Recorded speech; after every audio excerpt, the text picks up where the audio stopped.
scheduled meeting of the Jefferson County Board of Education on Monday, September 13th. And if you'd please join us for the pledge. I pledge allegiance to the flag of the United States of America and to the republic for which it stands, one nation, under God, indivisible, with liberty and justice for all.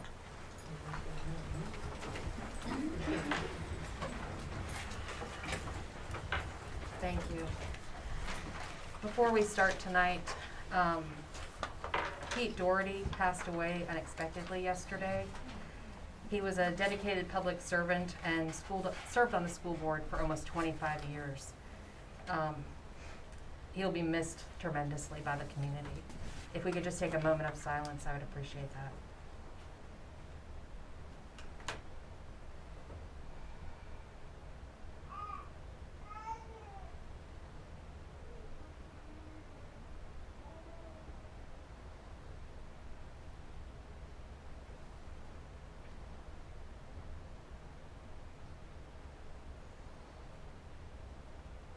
Thank you. And Mr. Cable, I believe you wanted to say a few words. Yes, I just had a couple of thoughts.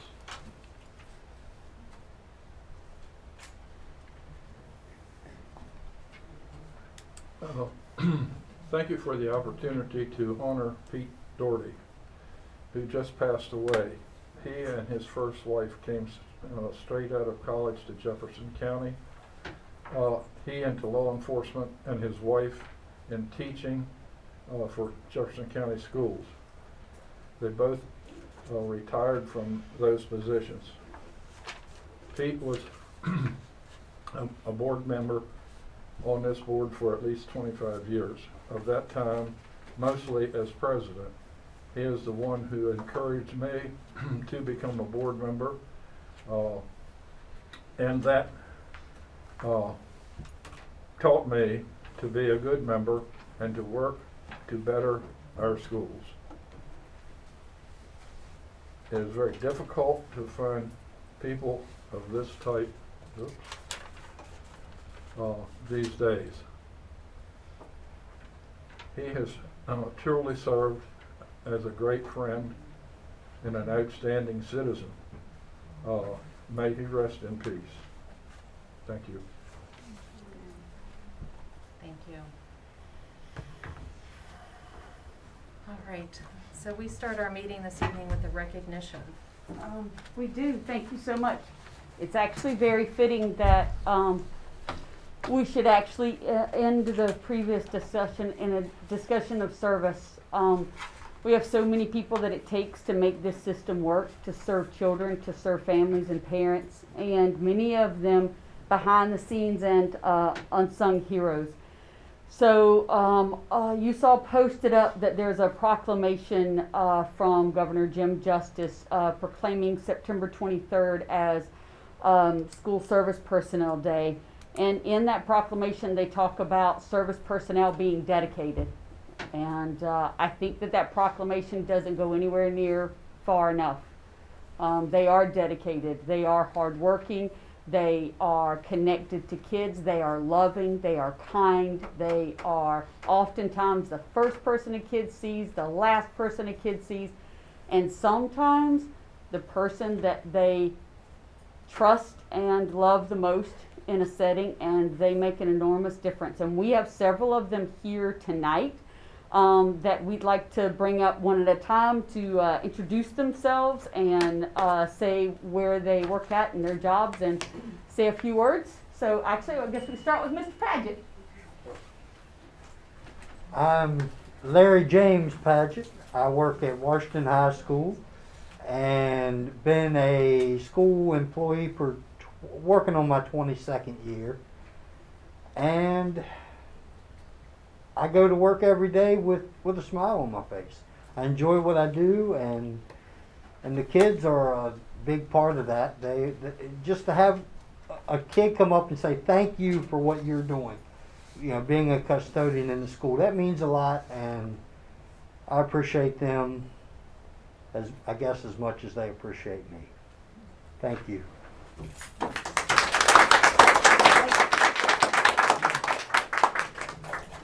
have Mr. Buzzard. I'm Richard Buzzard. I work for maintenance. Been working for the school board for probably 34 years now. It's been a change over the years of things I've done. And matter of fact, I'll tell you a little story that happened today. I was up on the Lally house and I had all these children around me watching me drill these holes in the concrete. And this little fella was sitting there and watching. So I asked him, I said, come on over here and drill this hole with me. He came over and he started drilling. And he finished drilling, and he walked back over and sat down. They took his picture, and he made his day. So, you know, that's what it's all about. Thank you. So, we also have Ms. Flo Best here. You could, yes, exactly. Bring it. And those cool shoes of yours. Number one, I cannot breathe in this. I can't talk that well, but I'm Flo Best, cafeteria manager at Paget, Jackson. This is my 36th year, and I have 400 children, love them all, and my nickname is the Lunch Lady. Love my job, love seeing these faces every morning, and just to get a hello, morning lunch lady, warms your heart.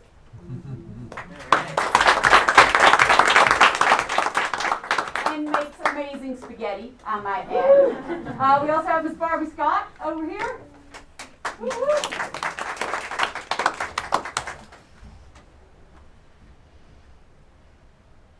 Hi, my name is Barbara Ann Scott. I work at T.A. Laurie Elementary, and I've been in the school system for 35 years. And I work with preschool special needs, and I love every child that's there, and we treat them like they're ours. And we have a wonderful staff at T.A. Laurie and a great principal, Miss Martin. And I thank you.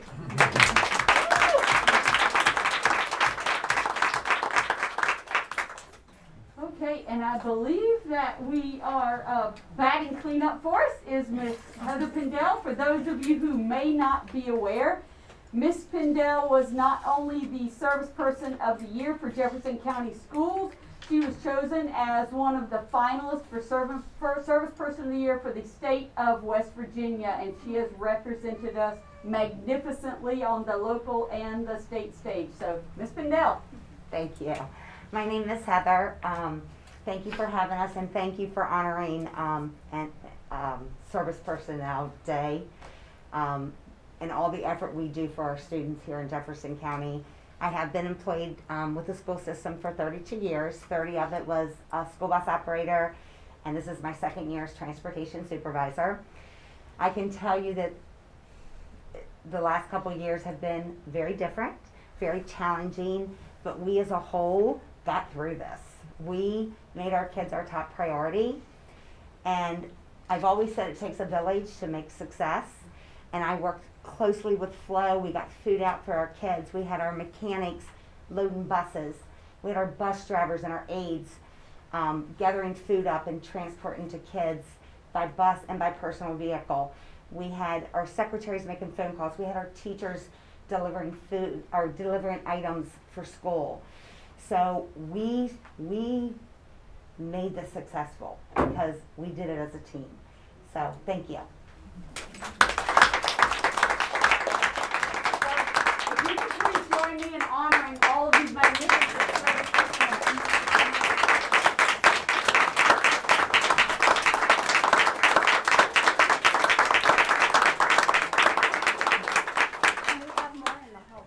And more in the hallway? Oh, wow, come in, please, come in.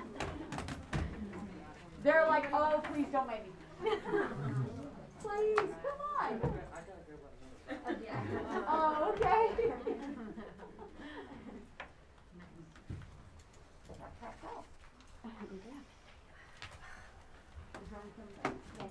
When I was growing up on Mother's and Father's Day, I always asked my parents, and I said, well, when is Kids Day? And their answer was every day. Well, I know September 23rd is officially Service Personnel Day, but I just want you to know that Jefferson County Schools employees, every day is your day. I mean, I just need to take a moment to let it sink in how much we appreciate you because of the fact that everything that we've been through the past year and a half, almost 2 years, in addition to the regular stuff that we do. And you're showing up, and you're not just showing up, you're doing it. And you're not just doing it, you're doing your job, and you're possibly doing another job and another job. I mean, we have people in this building in particular that are out there teaching classes and doing their job in this building. The way society is right now, everybody is short-staffed, okay? We don't have the option that Starbucks has or that a store has that we're gonna close a day or we're gonna change our hours. That's not an option for us. We just show up and you guys get it done. I mean, I just want you to know how much you're appreciated because you're doing it. And those kids show up every day and you're doing it. I mean, from what I understand, there are other systems in the state that, you know, have had to close schools because they're short on staff. But so far, you guys are doing it. So September 23rd may be the official day, but every day is your day. So thank you.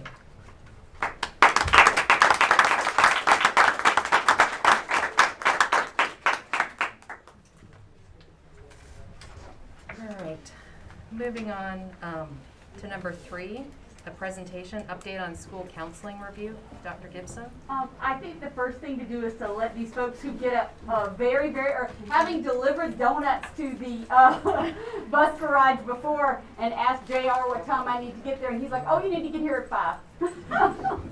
I'm like, even the donut people don't get there at 5. So that's gonna be tough. So I think that right now I am hopeful that this is going to allow me to share my screen.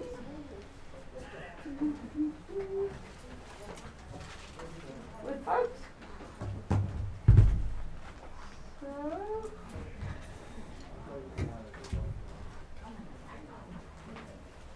okay. I'll get over here so that the mic picks everything up. So, as many of you are aware, we had the State Department come and complete a special review at our request to help us in making our school counseling services evolve into what our modern families and students need. As you've stated, and many of these folks have stated, school's changed a lot over the last several years, and what parents and kids expect of us has evolved. Unfortunately, WEVIS is the one thing that hasn't evolved. But so we've sat down, and getting that report back, there were some hard truths in there. And I want to be very clear with anyone listening or watching this. Those hard truths were about our need to evolve as a system. They were not about the people who are doing the work every day. The people are showing up, they are putting forth their best effort, they are spending a lot of hours before and after and outside of their contract time. Sometimes what we need to do is evolve new ways of doing things and different supports in order to be able to help them do the job that we've put before them. So we sat down with Miss Susan Young, who is actually here with us this evening, and at the State Department, and Miss Charlene Coburn, and we created a comprehensive planning program. We then met with every high school counselor, high school administrator, WEVIS, and we developed point by point for every one of the areas in which it was determined that we needed some sort of correction in order for that to work the ideal way that we want it to. So for every one of these, we looked at the programmatic area, we created a comprehensive action, we put out a series of action steps, and these are all assigned to specific individuals with timelines on these. So those areas include the comprehensive school counseling program, school course codes. As you can see, you see the lovely smiling Miss Kelly Wolf and Dr. Rowan. They have pieces assigned to these, and as each individual goes through and their timelines come up, they check those off, and we are all able to look at each one of these and hold one another accountable for the steps that we take through those. So those include certification, schedule, transcripts, communication and customer service, central office supports, what they can expect from the central office. We have an FAQ section, and in that section, any questions that someone on the staff asks or that are posed to counselors or counselors back to the West Virginia Department of Education, we record them and then we denote the answers. Like one of the things that we worked through is currently when we have students test out of help, we have had that traditionally as a system as a pass-fail course. The West Virginia Department of Education has said we can no longer do that, and now must be a graded course, which means that that test will be held for a grade and it will translate into their GPA. That is a change, and we have to change our program of studies to reflect that and get communications out to parents. So for all of these, we have a series of action steps. Some of these things are things that we have already begun to put into place, such as Parchment, which is an automated transcripting system to allow individuals who've already graduated to log on, go into the system, pay their $5, and it will automate and send them their transcript. In addition to this, we have also done quite a bit of scheduling, and I need to, both Susan Young and Charlene Coburn are here, and I'm going to turn it over to them in just a moment. But one of the things that you can see, and I have to do a new share with you, which is the central office scheduling roles, where each one of us has gone through and we've taken every position that we have in the departments and we've assigned responsibility for every single part of scheduling for the next 3 years, for us to ensure that we have accurate codes, we have students scheduled ahead of time. Students will leave school at the end of the year with a complete schedule. So it has taken an enormous amount of work to get to this point. And we've been very, very pleased with and proud of the individuals who've contributed to this. We have gone through and created new processes for new course memos. Essentially, we've set out a month-by-month, step-by-step order for anyone who wants to request creating a new course, so that we have a good deal of quality control over that process. All in all, I've been very pleased, and I believe the West Virginia Department of Education has been very pleased with the progress that we've made. But I will at this point turn it over to Susan Young and Charlene Coburn of the West Virginia Department of Education to share their thoughts about our progress.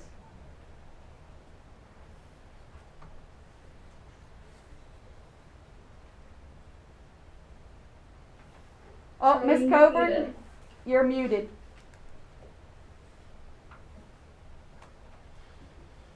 Sorry about that. Hi.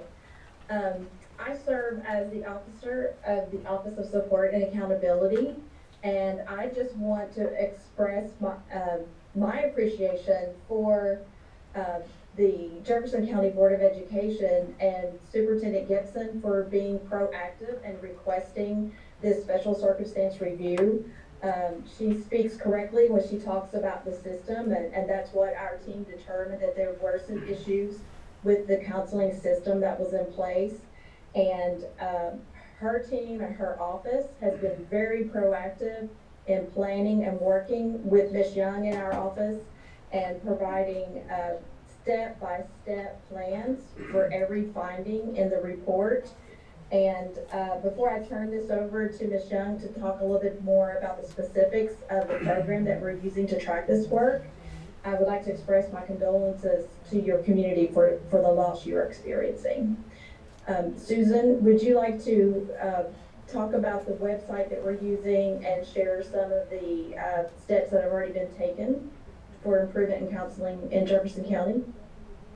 Sure. Thank you. My name is Susan Young, and I am a coordinator in the Office of Accountability Services. And I just want to first thank Dr. Gibson Learn, because from the very beginning, she's been extremely proactive in coordinating and letting us know what the potential issues were going to be. And then from that point, welcoming us into the schools, and then just this whole process that we're working through with all the corrective actions. It's been a pleasure, and the team has done so much work. I'm so glad that she took the opportunity to show everyone the planner, because the planner is very impressive. We took our report, the special circumstance review, and we took all of the corrective actions and put it into a Microsoft planner. And from there, we just put those corrective actions in there. Dr. Gibson has spent an enormous amount of time with her team coming up with those corrective action steps.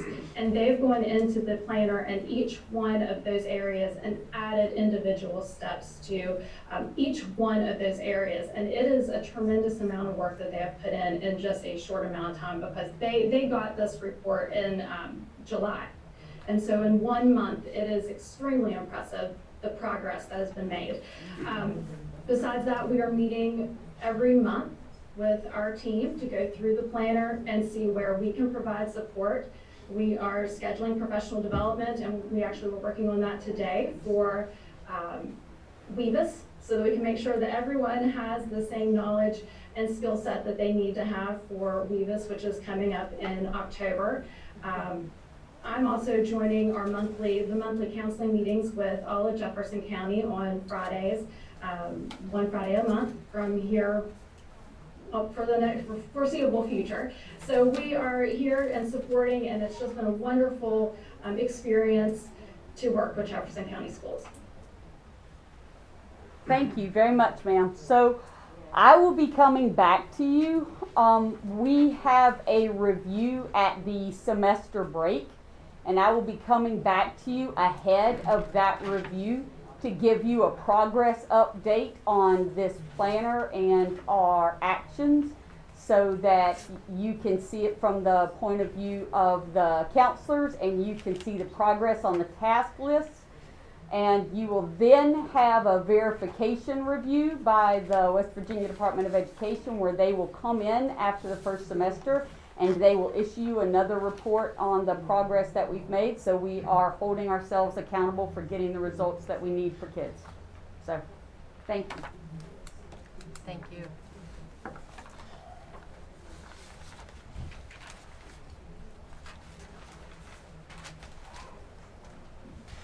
All right.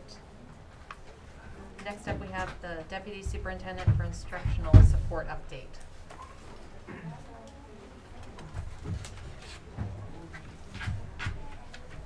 Okay, good evening, board members. Good evening. Good to see everyone. I have a brief update for you on some instructional topics. I'd like to start off with, and I put a copy there in front of you so you can follow along. JVA update. Wanted to let all of you know that we have a forum for JVA parents on Wednesday, the 15th at 5 p.m. That's for all parents, and we do have reliable email addresses for all the parents. So in the past, when we started this at the beginning of the year, we were sending out messages and on the website and phone calls, hoping that they would get the message. At this point, we have email addresses for all of our parents, so we're very pleased about that.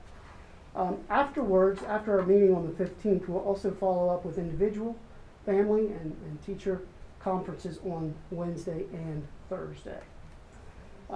any additional questions that you may be receiving, please feel free to write them down, and I can get those to Ms. Fitzgerald, and she can answer those on Wednesday night with the parents as she speaks with them Wednesday night. Canvas rollout, as you know, that's our new learning management system.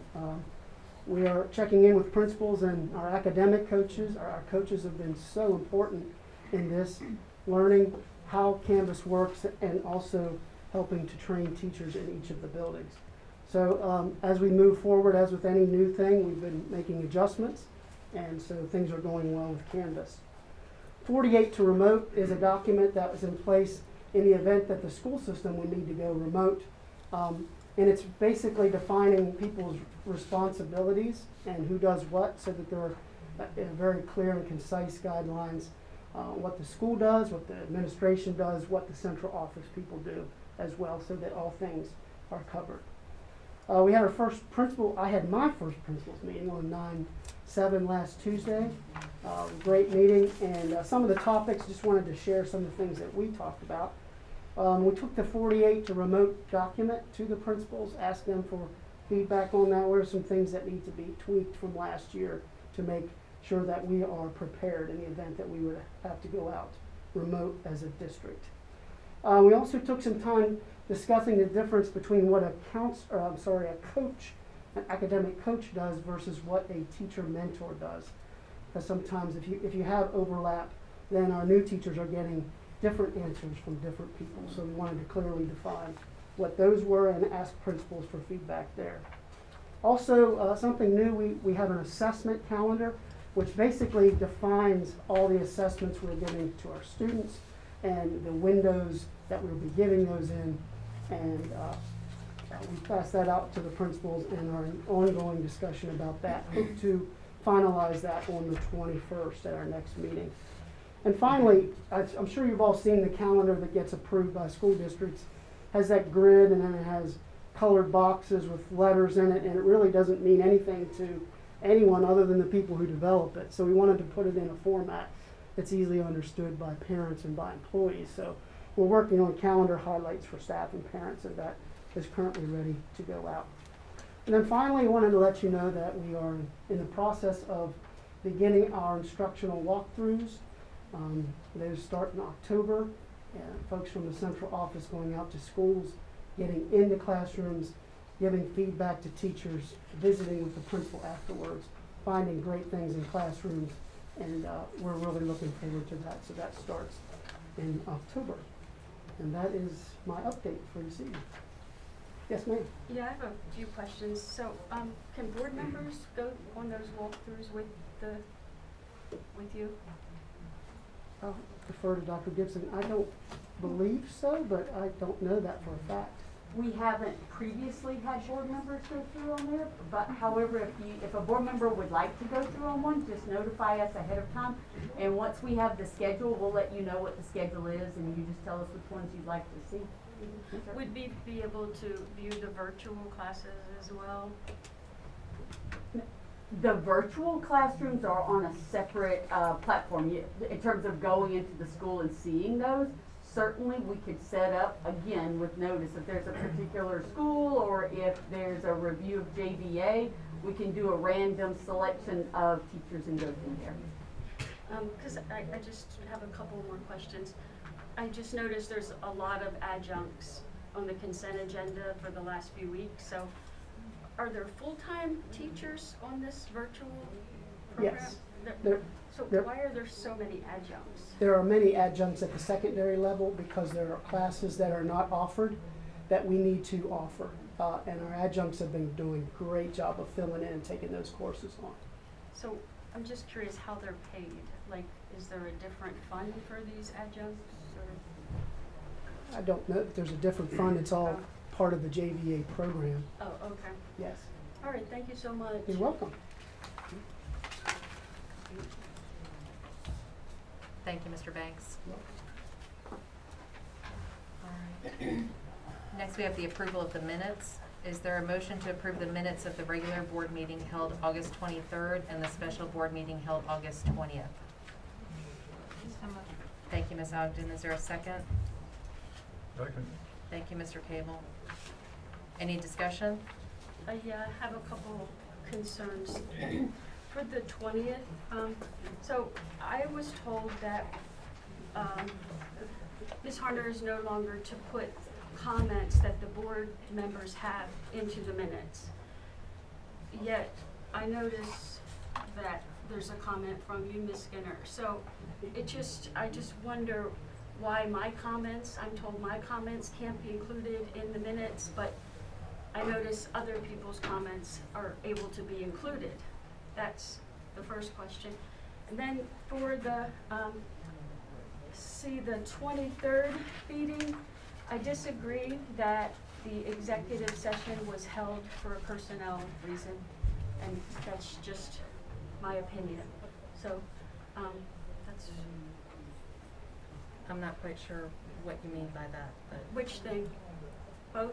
Well, I was told that it was your idea to have nobody's comments could be in the minutes. So, because I'd ask, well, how come I noticed a lot of people's Well, comments? the minutes are just minutes of the board meeting. Mhm. And, you know, if you want to go back and read word for word what happens, you're more than welcome to go back and watch the video. No, I understand it's okay if it applies to everybody, but it doesn't seem like that because I see one of your comments in these minutes, so that's why I'm bringing it up. Which comment was it? The one about you talked about emails were half and half? Yeah. Okay. I just, you know, and it's happened other times that I've noticed other people's comments get, you know, in there, and I can fix that. Ms. Ogden, would you mind revising your motion to reflect the one comment that I made be struck from the minutes and then Yes. approve them that way? so moved. Thank you. Mr. Cable, would you second that?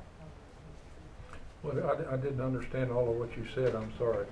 She wants to, I revised my motion to strike the comment on that was noted in the minutes by Ms. Skinner, so it will not be reflected in the minutes. So I revised my motion so that I'm going to accept the minutes minus that comment be stricken.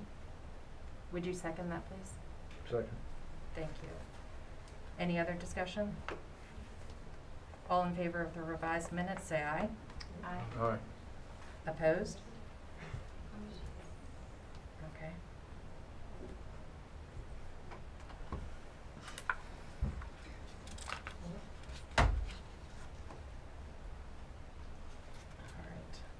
All right. Citizens' comments. First up, we have Elizabeth Kerwin via Zoom. And following Elizabeth, we have Valerie Arnold.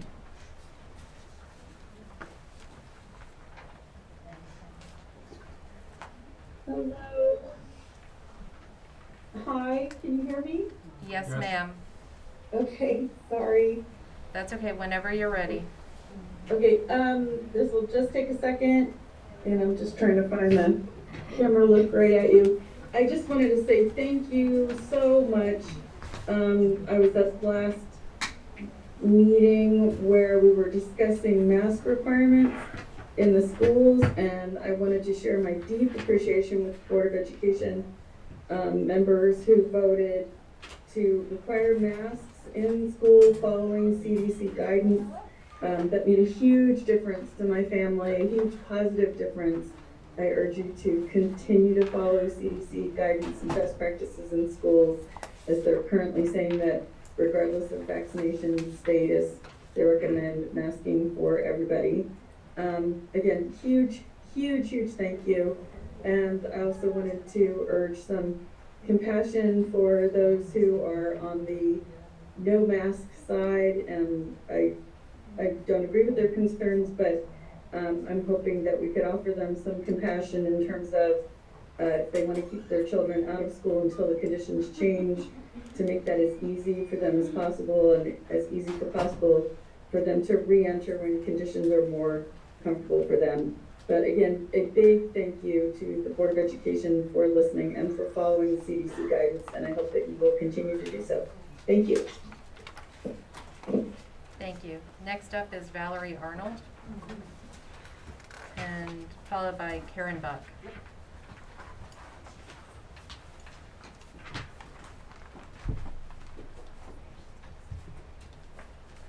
So I'm just curious, are any of you guys doctors or nurses and exposed to this stuff that the CDC is saying that is so good to be a requirement? I'm just curious.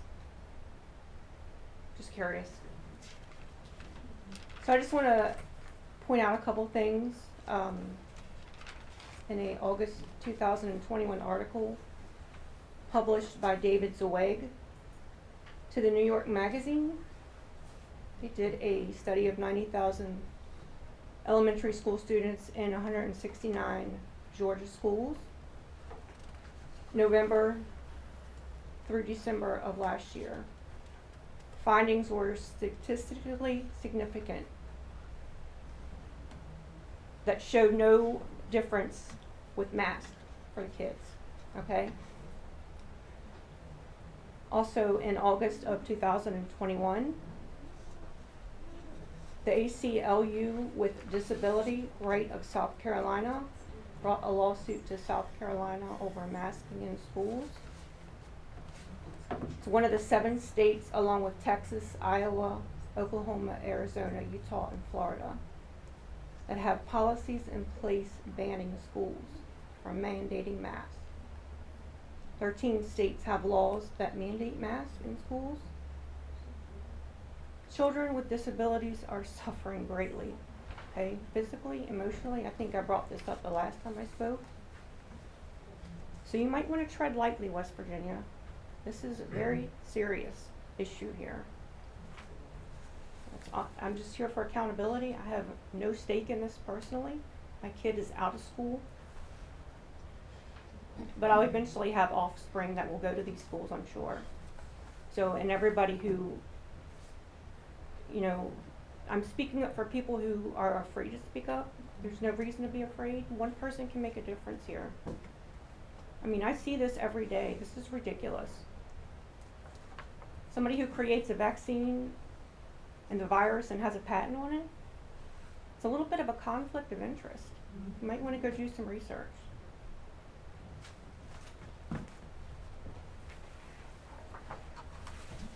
Thank you. Next up is Karen Buck, followed by Jody Coran.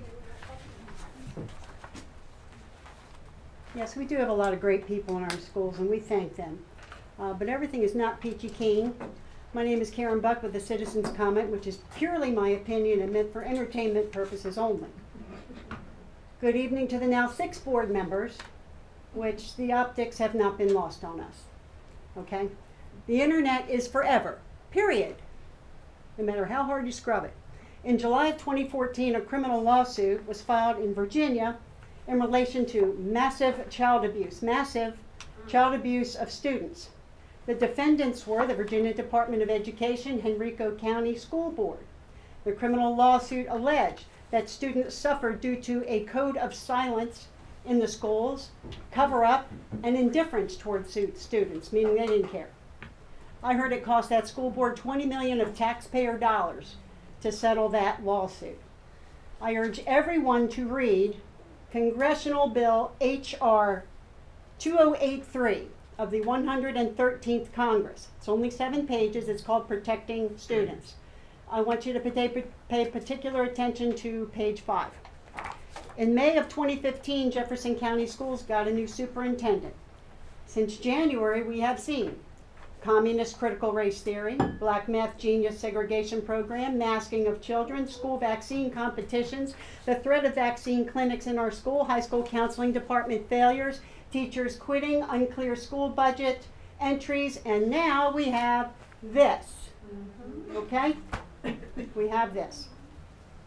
And it's at least 2 incidents, possibly 3, in the same school with the same principal and the same superintendent in charge. Yes, parents, it's a lot and it's bad. And it's going to get worse. The bigger problem is these people truly think they know what's best for our children, and parents are just in the way. With such lax, permissive, indifferent leadership fostering these types of decisions and this atmosphere in the schools, this will go on and on and on. Parents and teachers can either put up or shut up and keep your job. Teachers can quit if they want to. For the Christian-minded parents and teachers, this is hell on earth, and they know it. Parents and grandparents need to make some tough decisions. Pull your kids out by October the 4th. Just say no. Vote next May the 10th. Thank you.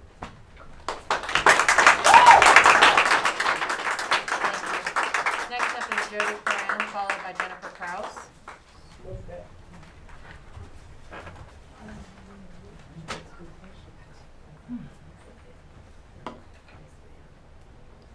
Hi, I'm Jody Curran. President Biden's speech on Thursday motivated me to speak tonight. It motivated me to speak excerpts from it, paraphrased back to you on the school board and to you parents.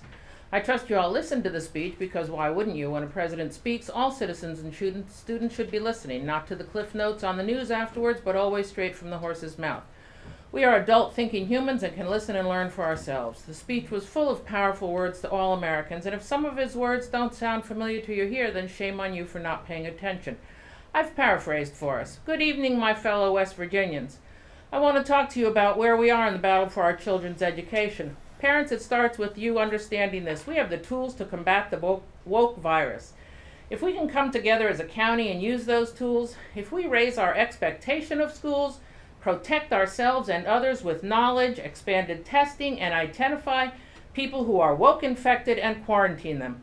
Many of us are frustrated with the small but loud, connected, and powerful racists and socialists who are still out to destroy a nation that is safe, effective, and free. And to make it worse, there are even elected officials actively working to undermine the fight of parents for their children, to work hard and test up. They overrun our school boards, our local offices, leaving no room for parents whose hearts are only for the children. Talk about bullying in schools. I want to emphasize that I know there's a lot of confusion and misinformation out there. This is pandemic politics of anti-family socialism, and this is all about freedom and personal choice. The bottom line, we're going to protect our students from un-American school policies because we have voter and taxpayer authority. Tonight I'm using that same authority to warn those who think they run the schools and to wake parents up. Parents, reach out to your neighbors, wake them up. What more is there to wait for? What more do you need to see? Are you waiting for Jefferson County to do away with any requirements for graduation like Oregon just did? To President Biden and the members of the board, we've been patient, but our patience is wearing thin. So please do the right thing. Listen to American families who are watching their schools take their final breath saying, if only I'd gotten involved. If only. It's a tragedy. Please don't let it happen. Let me be blunt. If the school board won't help us beat the socialist agenda, we'll use our power to get them out of the way at the voting booth in May 22. Remember, it's May, not November, that is election or eviction day for our Board of Ed. When Joe Biden came into office, he promised unity, but he has instead executed divisive measures and hate. Biden says if you break the rules, be prepared to pay. That's what socialism does. It threatens, and he says, by the way, show some respect. Like Joe Biden, we say to you on the board, show some respect to the citizens that elect you. Stop working against us.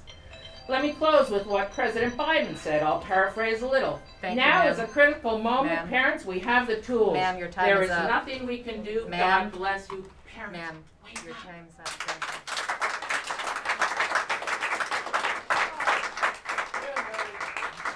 Next up is Jennifer Krause. Oh, did I do that? I'm not sure. I mean, it's like spaghetti.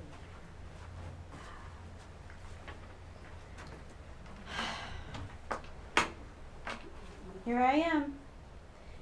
My husband emails you every few days some statistics, science that you say you follow. Since the beginning of this pandemic in West Virginia as a whole, there have been 211,706 people diagnosed with COVID in our state. As of this afternoon, there have been 3,238 deaths. That is a recovery rate of 98.5%. That does not include those who have had mild symptoms or no symptoms and they were never tested. The true recovery rate is estimated at well over 99.5%. That would be 99.99% for those under age 60. The percentage breakdown for the 3,238 deaths in West Virginia. Ages 0 to 20, 0%. 21 to 50, 4%. And ages 51 and up, they account for 96% of the deaths in our state. For our county, as of today, there have been 5,741 people diagnosed with COVID. 67 of those deaths with COVID.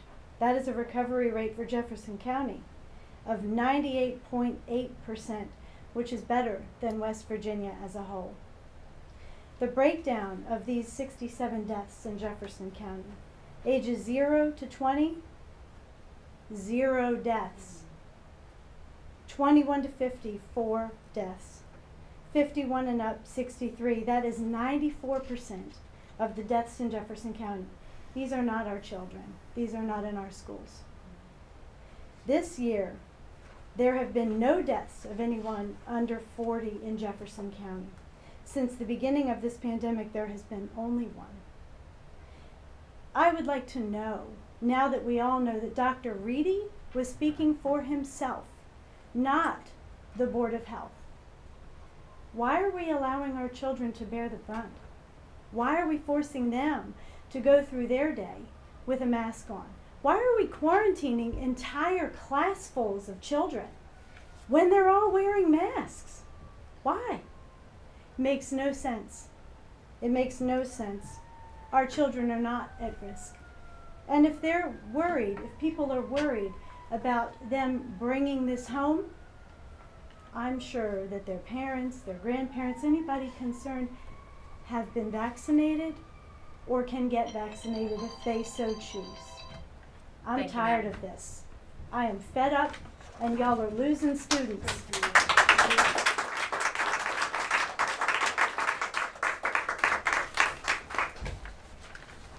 All right. Next up, we have the consent agenda. Excuse me, I applied sent an email to Janet to speak. That was on Friday. I'm sorry, I did have your, I thought I did have your email. You did, I'm sorry.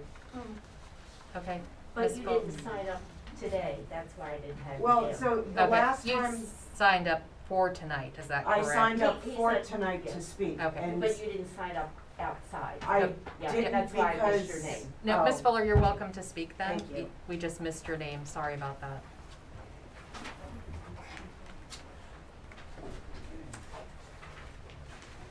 Hey guys.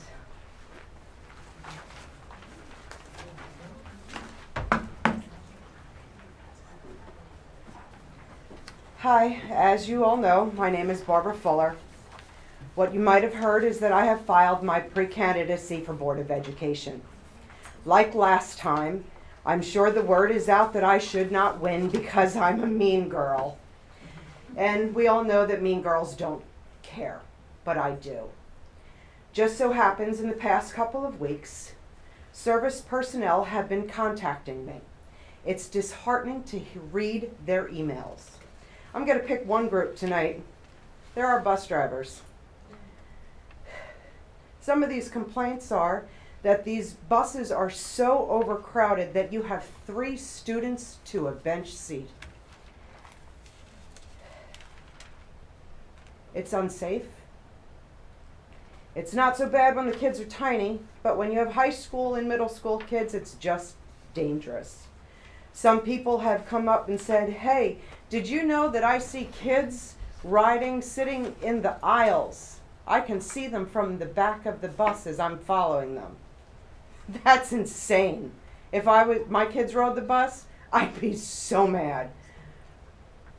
I said, one of the newest things I'm hearing about is that these bus drivers are not being notified when there's a positive COVID case with riders on their school bus. Do they not matter?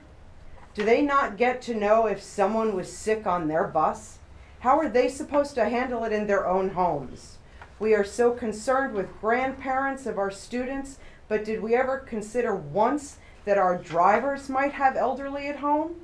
Did we ever think that most of these people have 2 to 3 jobs just to make ends meet, and they're going to go out and spread it all over the community? Why? It's not fair. I'm sure it's probably not legal that we don't let them know that there's COVID on their bus. We seem to have a shortage of school bus drivers. It's not because we pay less. In matter of fact, in our neighboring counties, it's basically the same pay. But one thing that Berkeley offers is a county attendance bonus. So basically, you get awarded $1,000 if you're paid in your paycheck if you've missed less than 4 days. It was taken away from ours. Why, I have no idea, but other areas do get them.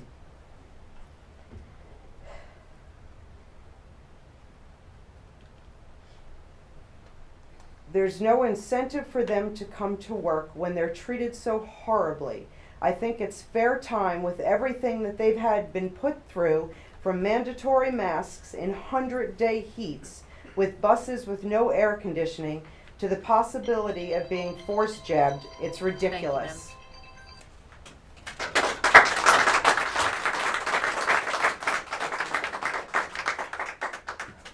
All right, the consent agenda.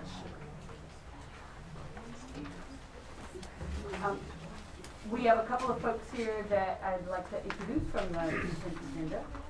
Dr. Gibson, is there any way to move that mic closer to you, the one that's on that corner of the table? No, that's okay. I'll stand up right here. Okay.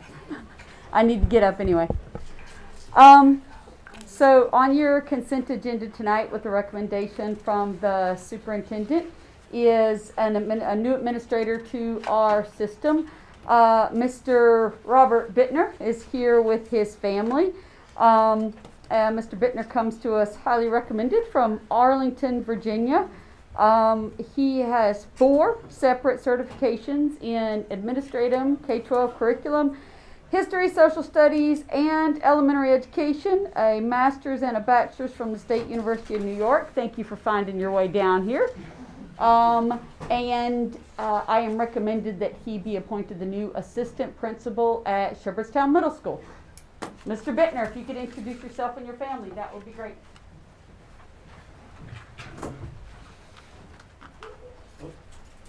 Good afternoon, thank you, or good evening. Thank you for having me. I'm Robert Bittner. I'm hopefully going to be accepted as the new assistant principal at Shepherdstown Middle School. My wife is behind me, Melissa, and my newly 1-year-old daughter, Chloe, and we are excited to become part of this family. We are looking forward to getting to know more about Jefferson County.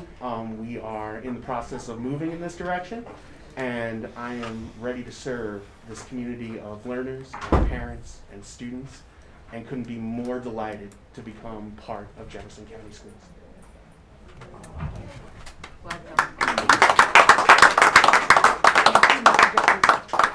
So thank you very much for joining us. It's always, education is a family business, and it's always nice to see someone's family is in it with them. Next up, I have a couple of familiar faces who are very graciously stepping up to assist us in a time of need. One of them, Mr. Matt Wink, has graciously agreed for us to be the interim assistant superintendent for special education. For those of you familiar, and I'm certainly one of them, my son spent the last 3 years having a magnificent middle school experience in a school that made some just outstanding academic and social emotional gains there. And I lay that at the feet of the 2 people here and their faculty. So obviously Mr. Wink's acceptance of an interim assistant superintendent means that we need an interim principal at Charlestown Middle School, and for that I am recommending Miss Nikki Reed. For those of you who may be new to the county, Mr. Bittner, Miss Reed's roots run really, really, really deep here. If you haven't already, you will meet Miss Jean Reed, because everybody does. And they've been a backbone in this county. Nikki Reed's been a backbone at Charlestown Middle School. I am thrilled, and the faculty is thrilled to be able to have the consistency and the continuity and the expertise that they bring. And we're very grateful to them at a time when, yes, we are struggling all over every school system to find staff. I texted with a superintendent just this weekend that had to close the 2 largest schools in Mineral County because they did not have sufficient staff to staff them. They could not safely open schools. So it is always a joy and a pleasure to be, and an honor to be here in Jefferson, where we have folks who are willing to step up for us and take leadership positions that we need. So thank you very much to both of you. Would you like to say a few words? And then Ms. Reed? And middle school on top of it. Ooh. Yeah, exactly. Wow. So tonight, with the Board of Education's approval, I am looking forward to stepping into the new shoes of Acting Assistant Superintendent of Special Education. Education runs very deep, especially special education. It's a family. It's in my family, and I'm looking forward to working with awesome people that are in the special education department and continuing to foster the education for all of our students, especially our special needs learners. So with your approval tonight, I look forward to stepping into those shoes as soon as we can. Thank you. Just to echo off of Mr. Wink and Dr. Gibson, I am thoroughly thrilled to have this opportunity, and with your approval tonight, I am very excited to build off of the foundation that Mr. Wink has left me behind and continue to make Charlestown a great place for our students and our staff and our community. Thank you. Well, I can also personally attest that you've had a great mentor these past few years, so Mr. Wink will be missed at Charlestown Middle School, I'm sure. So, but congratulations to the 3 of you. Congratulations.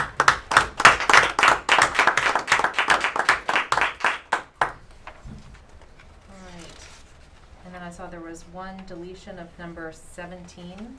Is that correct, Ms. Loring? That's correct. And no other changes, correct?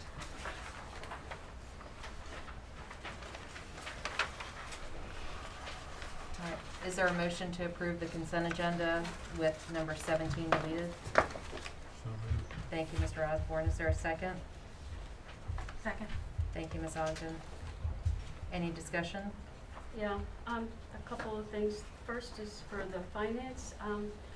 I had asked Ms. Marone about adding a column for the public to explain, what some of these expenses are, because I heard that request, and so she said she'd look into it, and then she came back and said, no, it can't happen. So I'm wondering why that is, and if there's another way to maybe be more transparent about what money is being spent on, because I have a hard time deciphering it, so I know that the public does.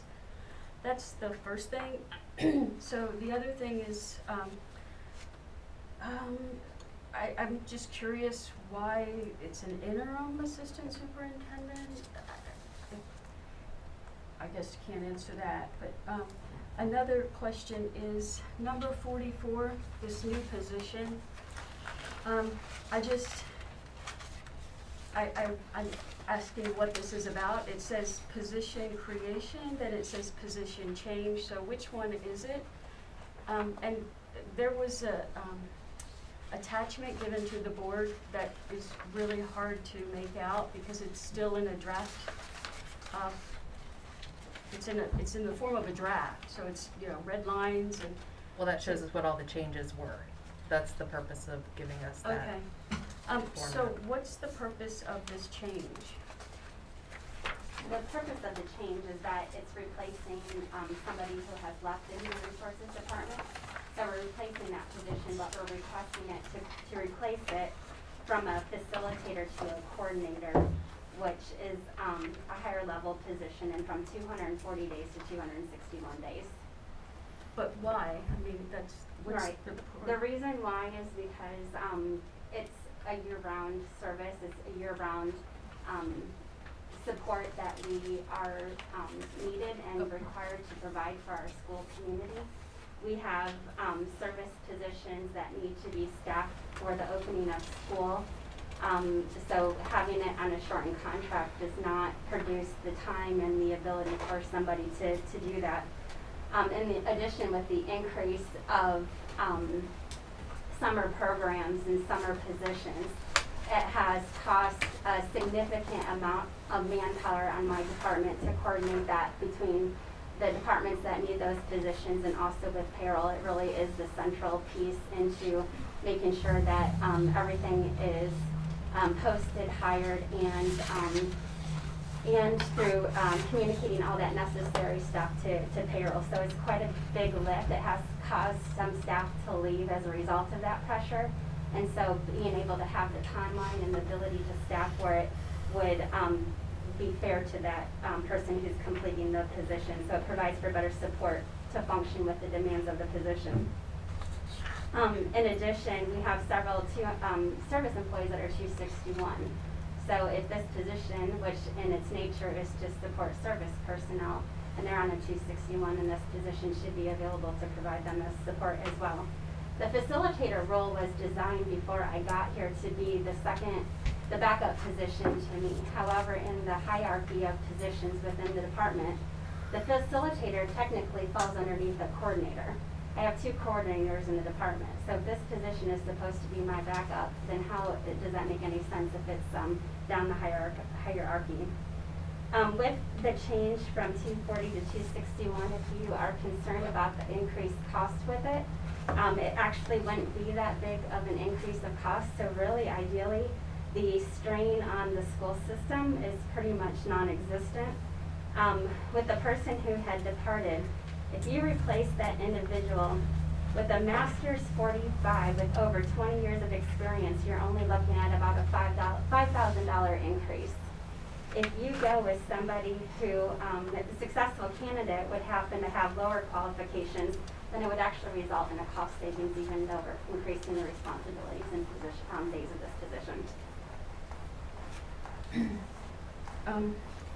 I just feel like, we lose kids every year as this, the number of students decrease, this board increases positions, and We actually had a student increase this year of 243 children. Right, and as I mentioned, this position is already in existence, so this is not a new position. We're just asking to modify some of the responsibilities and increase the days from 240 to 261.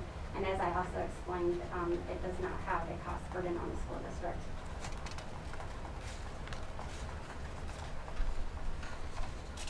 Will that help alleviate some of the major issues we had this summer with no help in HR trying to run this JVA and everything else? Yes. And frankly, a much more robust summer school program that I'm assuming we're going to need for at least another year or so? It is, yeah, because obviously, folks are rotating through vacation time in the summer as well. And so when you're rotating vacation and you have some on 240 contracts, then it does leave a hole in the staffing. Also, do you remember, maybe you remember, Dr. Gibson, was that talked about even when we looked at, probably time to get it back out, our, when we developed our central office reorganization plan? Yes, ma'am. I thought I had remembered we had talked about it ad nauseum at some point. And we put it off until the next stage of the plan, and then next stage of the plan, and then the pandemic. And then COVID, right. Okay. And Ms. Joy, would you mind me asking really quickly, on the finance piece that you said you weren't provided, what is it that you're looking for exactly? There could be just an extra column that explains to the public what exactly the payments for. For example, Follett, I think, is a company that money is spent for, but unless you take the time and Google, you don't know that that's maybe a textbook provider. Well, the way that accounting systems work typically is when you get a report, it gives the check number, the vendor, the invoice number, the date, the amount, all of that information. So, when somebody's typing in to pay, Airgas USA, they're not putting anywhere into the system. It's for, I don't even know what air gas is for, but, gas at, Wright Denny Elementary School or whatever it is. I mean, you're asking for information that's not captured in the system. If you look at the account numbers, you can figure out exactly what it is, put towards. So I'm sure Ms. Marone could give you a list of the account numbers and what they are.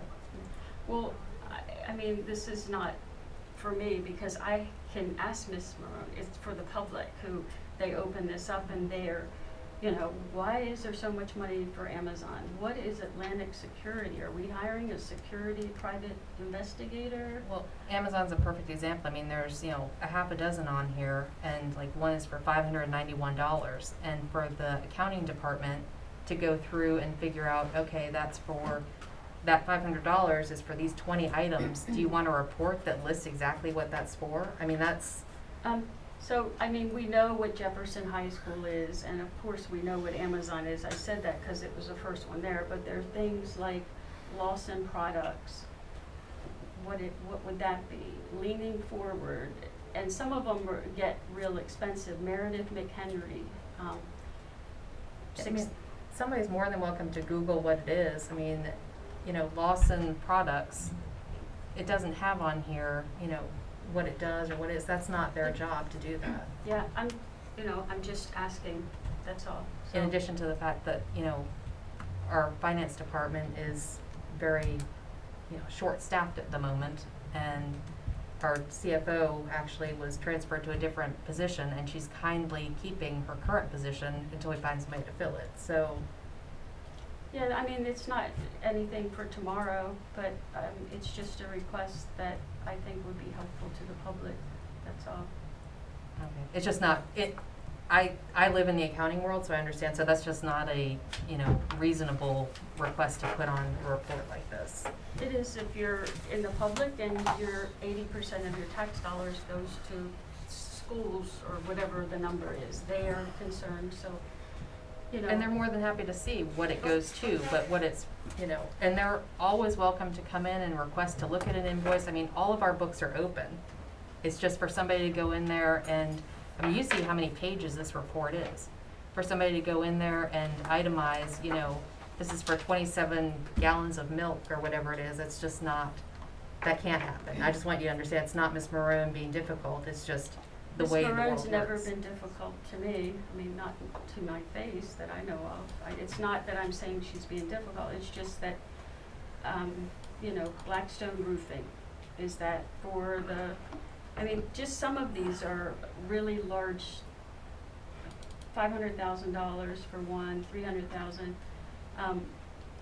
You just wonder what some of this is. So if there was a way that the public could maybe, if there's something on the website where they can access just a little more information, I think it would be helpful. Okay. Any other questions on the consent agenda? If you can just talk about, since we just had the guidance thing about the 2 clerk positions that they're looking for, or what that's going to help with the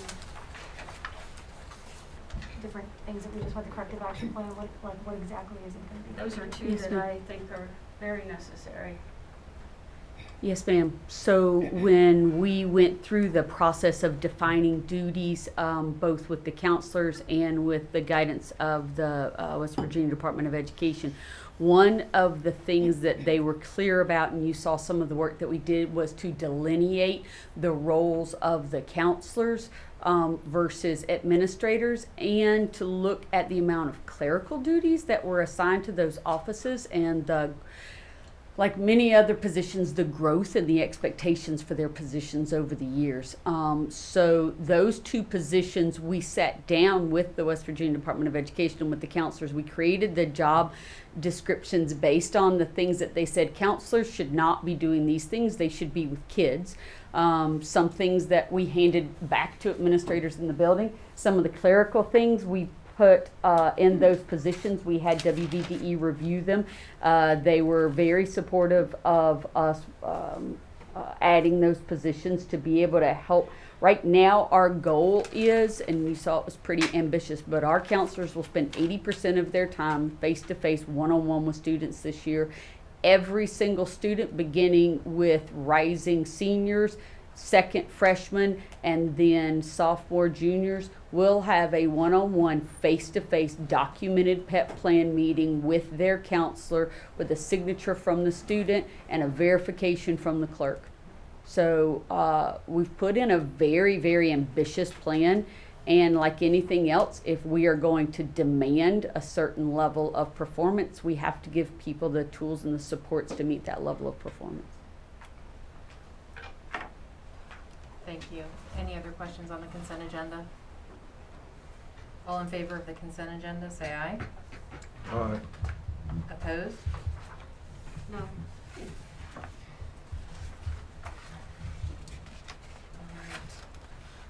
Moving down to unfinished business. Request approval of draft attendance policy. Have a good evening, guys. And approval of 2 attendance workers to support the new attendance policy.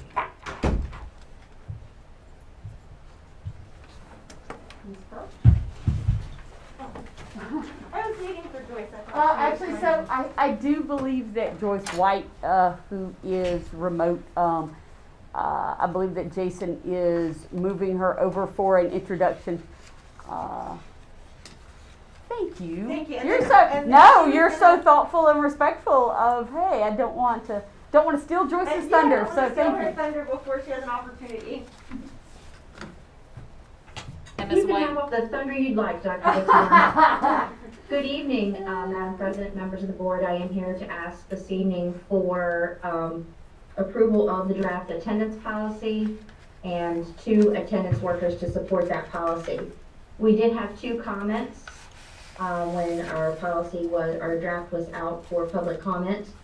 I'll just review those comments with you so that you are privy to those. The first comment was concerns about staying in school for 4 years. Students who acquire enough credits to graduate early, the attendance director responsibilities they felt were unclear should be clarified with shall and may consistent, either or. Religious holidays excuse absences. Anyone can make up a holiday at this point. There are stated specific holiday observed in terms of days off. The policy needs to read state-approved holidays. Strike-through zone brackets under professional appointments.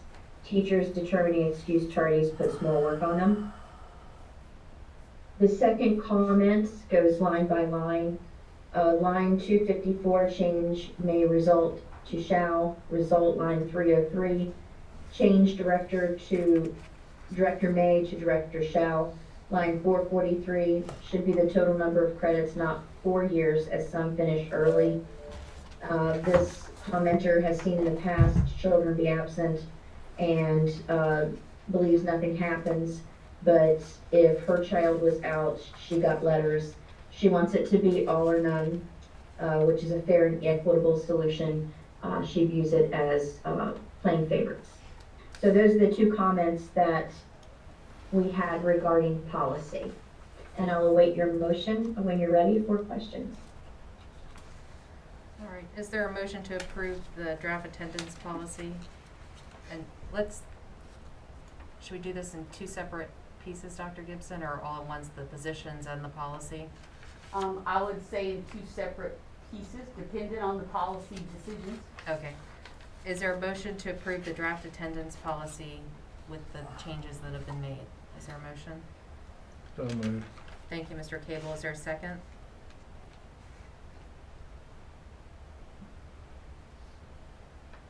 Is there a second? Second. Thank you, Ms. Ogden. All right, now we can open it up for discussion. So are we discussing the policy or the positions? The policy. There's a lot of issues with the policy still. Throughout it says director. I don't know if that matters that we don't have a director, but I did mention that before. Line 407 contradicts line 302. one.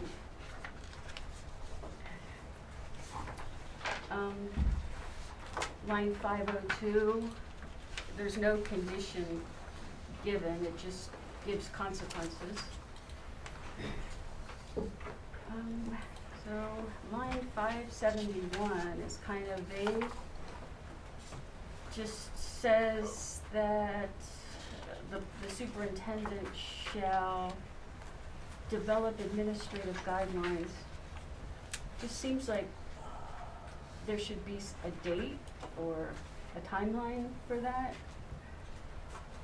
Well, this isn't a goal, it's a policy, so I don't see an issue with that specifically. Is it every year? I mean, is it gonna change with the state code? Then line 326, all this information about magistrate responsibilities, I mean, I don't see why that's necessary if it's already part of state code. Well, that's not part of our policy. It's part of the magistrate and what they are, doing based on code.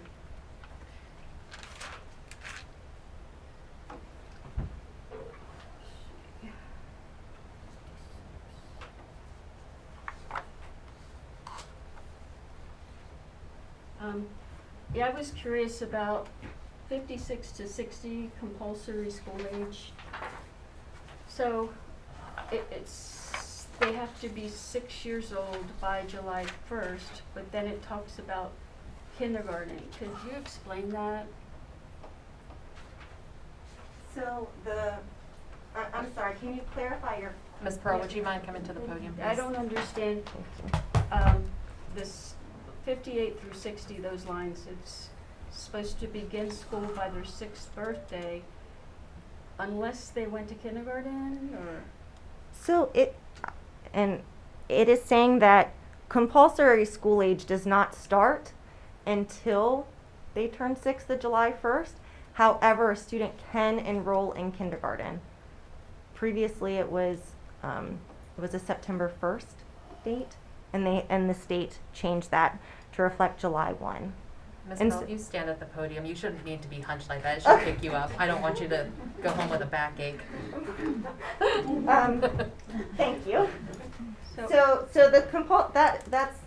did that answer your question? I'm sorry. No, because what if they start kindergarten at, I don't know, 5 or 4? It doesn't give that, and they turn 5 in November.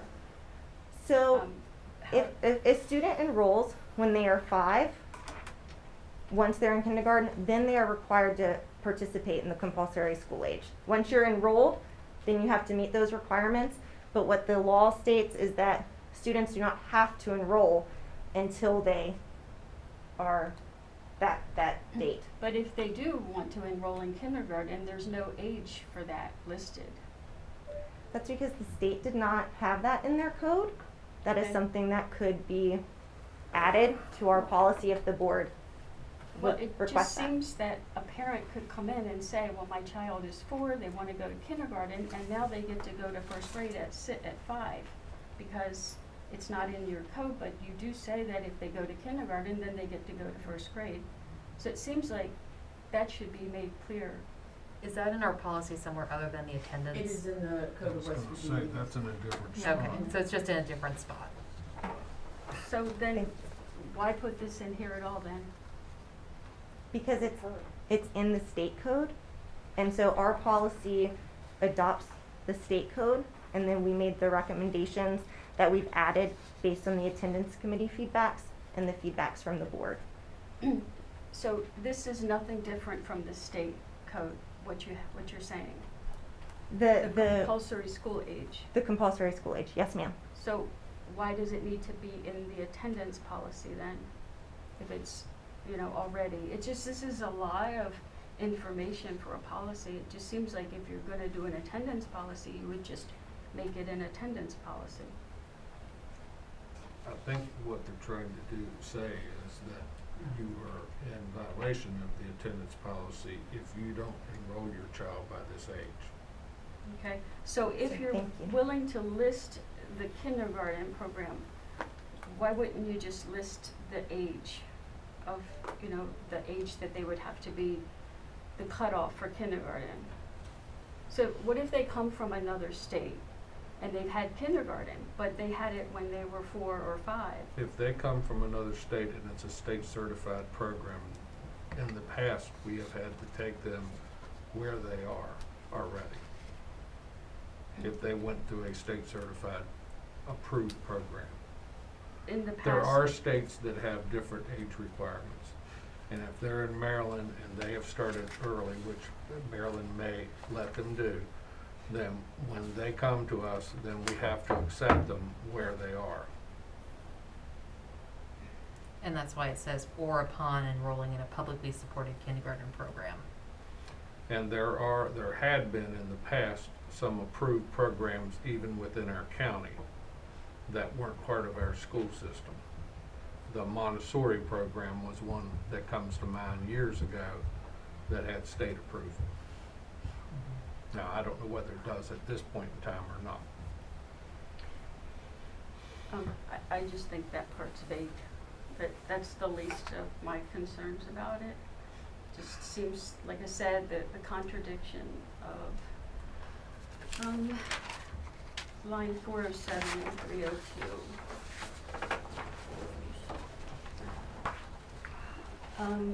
In the case of 5 unexcused absences, the attendance director shall make meaningful contact.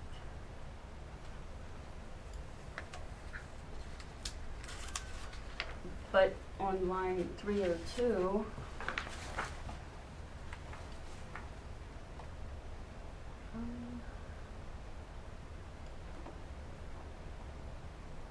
I think it was who's going to be doing it.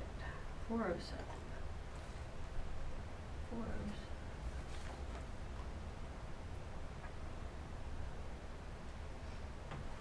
Shall make meaningful contact. But in 302 it says that they're going to do something very specific, which is not just make meaningful contact, because you've defined meaningful contact to be something very, could be anything.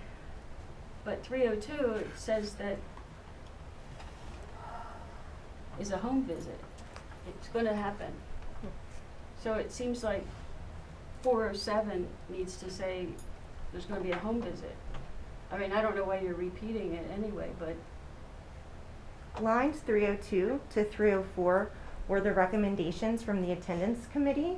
That was an addition, an extra layer from the state policy. And that states that after 5 consecutive unexcused absences, a home visit shall be conducted by the attendance director, principal, or school designee. And so that was an addition based from the attendance committee recommendations, which was that extra layer of support. right. I understand where it came from, but I'm just saying that it's not consistent, because line 407 seems to contradict it. Well, line 302 says 5 consecutive unexcused absences will receive a home visit, and line 402 says 5 total unexcused absences will make meaningful contact. So I think basically what they're saying is if I have a child that has missed 5 days consecutively of school and I don't know where they are, I'm gonna go to that house and figure out where they are. If I have a child who's in the course of 2 months missed 5 total unexcused absences, then I can make meaningful contact with that parent, but that does not necessarily mean I'm gonna actually go to their home. So why It's wouldn't two this, total different things. why is it under principal and not under, the different policies for when you would make meaningful contact? It doesn't, is there a reason for that? Because it's confusing. That's how the state policy reads. If the board would like to make recommendations for it to be moved elsewhere, we're open to any of those recommendations still.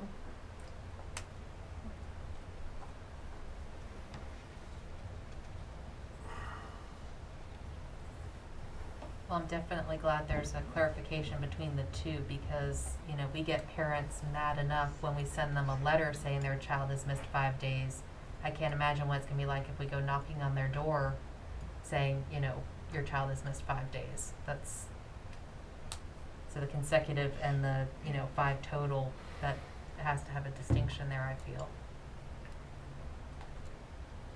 And Ms. Sutton, do you see any issues with this policy overall? We have to go to executive session if you want legal advice. And line 502, like all those things are gonna happen. That's what it's saying. I just wanna make sure that's correct. They're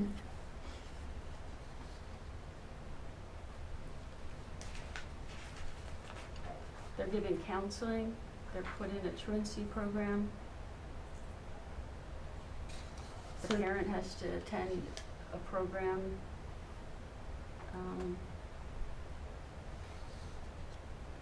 Take appropriate legal action, and then do whatever the SAT team says.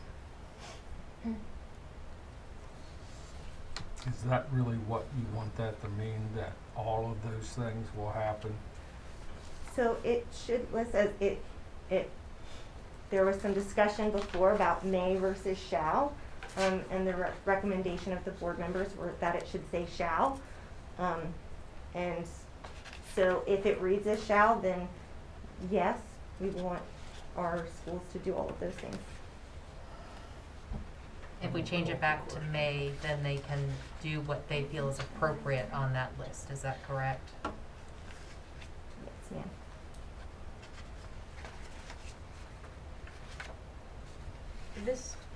The magistrate stuff, line 326, like, is there a reason why that's in there?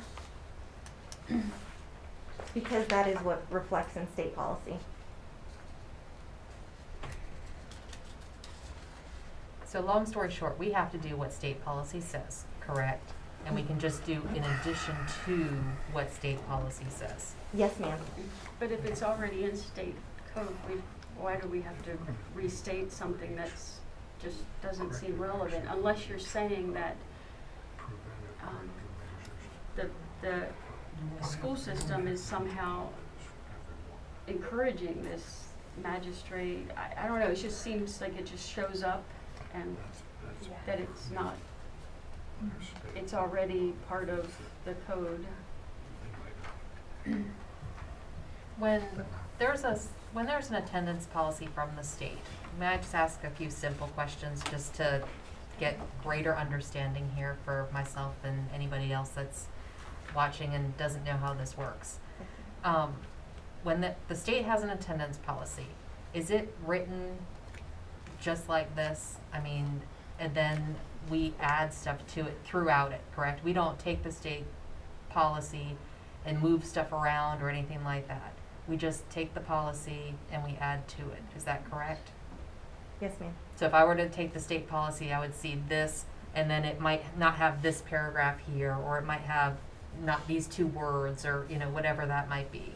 So we're not like taking it and jumbling it up and mixing it up. We're just taking it and adding to it. Yes. Because we have to do it, what they say is a minimum. Is that correct? Yes. Okay. So the fact that they have that magistrate section in there, I mean, we're not putting that in there. That's what the state put in there. So it's recommended that we leave what the state puts in there and just add to it, and not take something out that the state has in there, correct? Correct. And I know I'm talking a lot, but I'm just trying to make sure. No, Going round and round. Thank you. Okay. It's just that there's things thrown in different places. It doesn't it doesn't flow. It's not consistent. Like the question about 5 consecutive unexcused absence. So you have to go 100 lines down to see, well, but if they're not consecutive absences, then there's something else going to happen. It just seems that if everything was organized to make it more user-friendly for the public, and also this attendance director issue, because that's throughout I don't know if that means that if the board approves this policy, then, okay, well, now the board has to approve an attendance director, since it's in the policy. Well, we've been through that, and we've gotten permission that the coordinator versus the director, so that's That's a not what moot I'm point. asking. I'm just saying that if this says attendance director and we don't have one, does that mean that we will need to now hire one?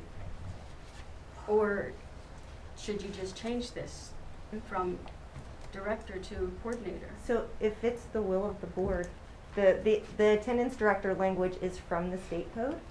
And if it's the will of the board, then it can be the. How about every time it says attendance director, we put attendance director or coordinator? Would that work? Or is that just gumming up the works even more? It would be my strong recommendation that you continue to use the language that is in the state policy, and if you wish to add something to it, you certainly can. But as we have established and we have verified with the West Virginia Department of Education, Ms. Devin Pearl is qualified to serve as the attendance director regardless of what her title is here. She serves them as the attendance director, so I would certainly maintain the language that's in it. So it's kind of like you are the superintendent, yet you serve as the secretary of the board. Okay, I'm good then, for that piece of it. Okay. Ms. Pearl, can you give just a quick overview so that we can have some understanding with, if we're gonna add the shall, the must, the maybe, the, you know, all the fun lawyer language, trying to pick what you're gonna say. Can you break it down very briefly? In the schools, every school has an attendance policy person, correct? From elementary all the way up, somebody is taking attendance every day. Is that correct? So attendance is being entered every day at the school. Is that Yes. Is that your question? By a person who works at the school who enters the attendance. Yes, ma'am. Okay, so that then rolls up to whom? So typically at most schools, the secretary or the attendance clerk enters the attendance. Every day they enter all of the absences, then the note codes and all of that. And then if you're saying the next question, and then our secretaries, administrators, they are running absence reports, making those meaningful contacts based on the absences that they see, and then it would roll up to me. I think that's what you're asking, Ms. Ogden? Yes, that's exactly what I'm asking. Okay, thank you. So the principals in the buildings are responsible to pull the reports and then assign who, if this policy stays the way it is, that they shall do 1, 2, 3, 4, 5. So I have an attendance office person or a secretary or a clerk or whoever's in what school that is inputting data, and the principal has, 15 fires to put out before they ever even get to it, which is the end of the day, probably. I mean, who knows, right? It can happen. And they push the button, they pull the report, and now they have 15 kids on that list who have, because that doesn't even include JVA, right? Correct. So we're not even. So JVA attendance is taken, and Right. those reports are also run, and meaningful contact is also made for those. Okay, but the principals of that building don't do that. I'm assuming that would be The Ms. building Fitzgerald. principal is not gonna take care of that anymore, is that correct? Well, so anyway, so hold on. So we get back to it and we say, okay, so now I've pulled this report and I have 15 kids on this list who need now these 5 things. Because if we leave it at shall, then these 5 things have to happen. Correct? Depending on their level of absences, and so the first step is that meaningful contact at 3 days, and it might be determined that they no longer need those steps. But if a student who would continue to accrue unexcused absences after that meaningful contact, yes, we would say these things shall happen. But what I'm asking is, what is that principal who's sitting in a building who has to continue to manage her building and has this list? What does she do? Send the email to you and say, here's the list. You need to take care of this at Washington High or Jefferson High, and these are the people I have. Like, how is that communicated right now? What is happening at the building level? Where's the breakdown happening that we need if we do this 2 other positions to somehow support it? I guess I'm trying to get to the bottom of what are we needing, and how how does it work now, and if we change this, what are we going to do with it, and where are we keeping track of whether it's a successful or not system to use? Okay. Sorry. So am I unfrozen? Yes. Yeah. Yes, ma'am. Like, score. You're moving. Okay. So right now, the principal and the schools have that process, and we do find that to be a little cumbersome and overwhelming. Devin and I have developed a process where we would track that information. It would be a shared board with the school, and we've developed something to keep careful track of the information with follow-up questions. So we thought that piece through about how we would get that done. Specifically, if there were 2 attendance workers, then they would join Devin on her, I'm going to call it project board, so that we could track students and make sure that every student was in fact seen, what the results were of the visit, if it happens again, etc. Does that answer your question, Ms. Ogden? It does. I guess I'm wondering, where are they going to be placed, and you know, how is that, who will be supervising them? Will they be service personnel jobs? You know, what is it that we're looking for? And So how the many days do attendance they work? workers would be social workers with an attendance certification, because that is the job classification that we're asking for, so it has to be very specific. Devin would be their immediate supervisor, and our vision for this, and she can expound upon it if you'd like to get into job description. Our vision was an attendance worker at each high school, and each attendance worker would then work the feeder pattern of that high school. That would include going to the school at least once a week for check-in and checking with actual staff and students in the building, you know, meeting with the principal, and then gathering data that way as well. The social work aspect would not only allow the attendance worker to go to the home and make the visit, but to provide them with resources and work with them in the home, and hopefully work with the family. We did hear from a principal, because the attendance committee has seen this draft attendance policy. They have seen the job description for attendance worker, and I think Devin has before her some feedback from a principal, if you would like her to read what a principal says, how these positions would be helpful. I'm still on this policy though. I mean, can we finish that? Yeah, we haven't made a motion Yeah. on the, let's hold off on the positions right now. Let's just continue with the policy. Again, that line 494, prevention and corrective measures. There's a few things, says we're gonna give incentives and rewards, but we don't know what that is. That's $1 million per person, or, you know, what's gonna happen there. But then there's a lot of really serious corrective action measures, you know, so it's punitive, very clearly punitive. Like, I mean, there's a lot of stuff that the school is gonna do, and I just don't think anybody's gonna do all that. That's just, as much as I would like, especially if, you know, children are not in school because they're being neglected, but you're saying you shall do all these things, that I think that means that that's what you're gonna do, and you're gonna be held liable if you didn't do them. That's the way I think, but I don't know. So maybe we should ask the Laura Sutton. Are you referring to 503 to 514? Yeah, but then I'm also pointing out that there is no explanation of these incentives or rewards. I know they were paying kids at Jefferson for a while. I don't know, did that work, or, you know, do you have data on that? Is that a question? I'm just saying that you're not clear about what these rewards and incentives are. It just says a system of incentives and rewards. I certainly, if I understand the feedback from the committee, the administrators and the folks who worked on that wanted to give the principals within, we'd certainly maintain the budgetary guidelines of it, but they know their kids best at the different levels. What works for an incentive for a third grader isn't going to be the same thing that works for an incentive for a high schooler.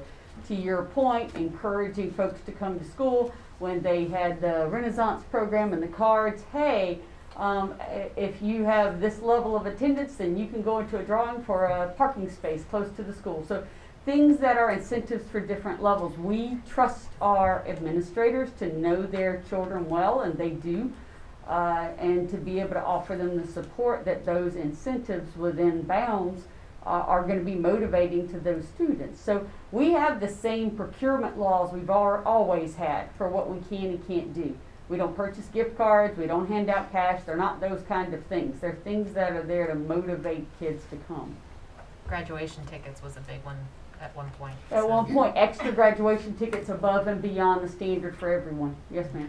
Maybe for these preventive and corrective measures, there could be a tier system where, because maybe the first step is assign the truancy intervention program, and then the next step, if that doesn't work, do the next thing.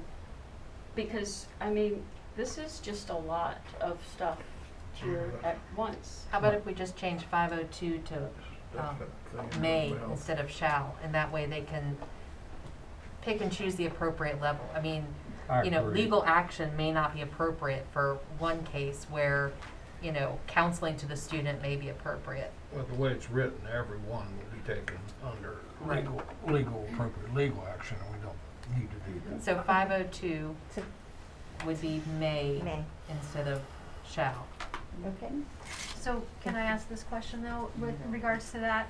If we have a student who ends up in trouble or we have an issue with attendance, and then we have to go send information and whatnot to the parents, and we end up at the magistrate level, what of these, how are we held accountable to that, and what is the requirements at the magistrate level with the state to be able to make sure that all our I's are dotted and T's are crossed if we have an issue? Obviously, we don't want to get to that place, but we also don't want to not have what we need if we do. So what of these is required by the magistrate's office and the state, and what is our thought, idea, process? So, no. I just wanted to, a couple of things. Just like the state providing the policy to the counties and saying thou shalt meet this at a minimum, and then you can require things above and beyond that, the magistrate court holds us accountable to the minimum that's in the state law. Now, sometimes they can ask for different format or additional information to make a decision, but in terms of accountability, you are correct. Anywhere in this policy where you say shall, the magistrate, and understandably so, because they're making sure that you're following the policy, says, you said thou shalt do these 7 things. Did you do all 7 of them? So, you know, it's accountability to the degree that is in the policy, but you also have experience with the magistrate's court of additional things that you might want to discuss if you have anything to add. I was going to say, my experience with the magistrate court was previous in Berkeley County. And so the expectation from the magistrate court was that the student had the unexcused days that we filed upon. And that was the request. What we did at Berkeley County Schools, and that I apologize, that's my point of reference of my previous experience. But we would also provide a summary to our magistrates that said this is the day we sent our CA2 letter, which was any student received after 5 unexcused absences. We would include the home visits that the attendance workers would conduct, any phone calls that we had left, voicemails, and so all of that was supplemental that we submitted to the magistrates. It was not required by our magistrates, but also, I just put my mask down because you did. I'm sorry, Dr. Gibson. But also, Kelly Wolf, the previous interim, she also submitted her summary of when those letters were sent, all the phone calls attempted, home visits attempted, any correspondence, and all of that is shared with the magistrates. I think that this, if I was a parent and legal action was taken against me, I would complain that, yeah, but, you know, this other person, they only had counseling, you know, or, you know, there's no clear, it doesn't seem fair. It's not, you know, it's just so much room for, you know, subjective interpretation and bias, unless it's, you know, these are the steps we'll take, or, because it could be, I mean, what's the first step? The first step is a referral to a SAT, right? Anyway, isn't that normally? And so then it's, And I think at the school level, it depends on whether you know whether those absences are for, you know, if somebody's been in the hospital, or if somebody, you know, if the parent's been in the hospital. I think you as a principal, as a building administrator, you have to evaluate those reasons. I mean, you wouldn't want to take legal action if it was because the child been in the hospital. I mean, and I think you need some flexibility there. Life's not always equal. and maybe say shall utilize one or more of the following. That way it's, you know, you don't have to do all of them, but you made it clear you're going to do something, and you have a choice of which one. Just the way it's written, it's it seems like a lot to achieve. Last question I had is, do we have anything in here, I didn't see it, or do we have to include anything in here that might include COVID? Like if a child gets COVID and they're out, you know, 14 days, 10 days, whatever, they have to quarantine. I mean, obviously it says that you get your work, you can make up your work the number of days that you were out, but at the same time, how do those absences count? So COVID absences, a student who is out due to COVID or quarantine, those are excused absences. And so, but it has to be a diagnosed, like who, like if they're quarantined and taken out, that's one thing. If they're diagnosed then from a doctor, like how many days do they get as unexcused, and how does that work?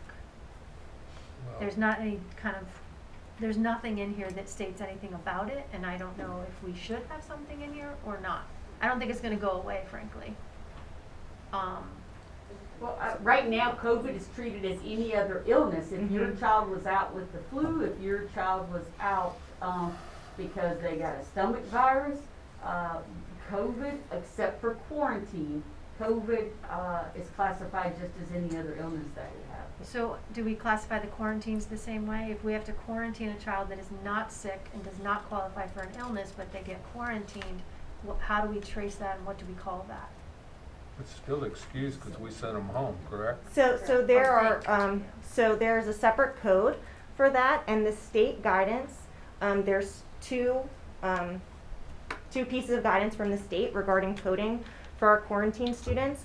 If a student is being quarantined and participating in academic instruction during that time, if they're home and they're able to participate, then they get something which is called a V1 virtual code, and that is counted, they are counted as present elsewhere. If they are unable to participate during that time, then they get a health exclusion code, and that is considered an excused absent and not an absent. I'm sorry.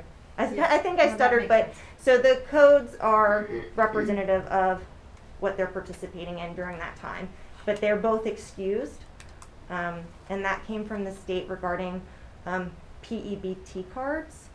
If a student needs to be eligible for a PEBT card, that's why we've been asked to use the V1 codes for students who are quarantining.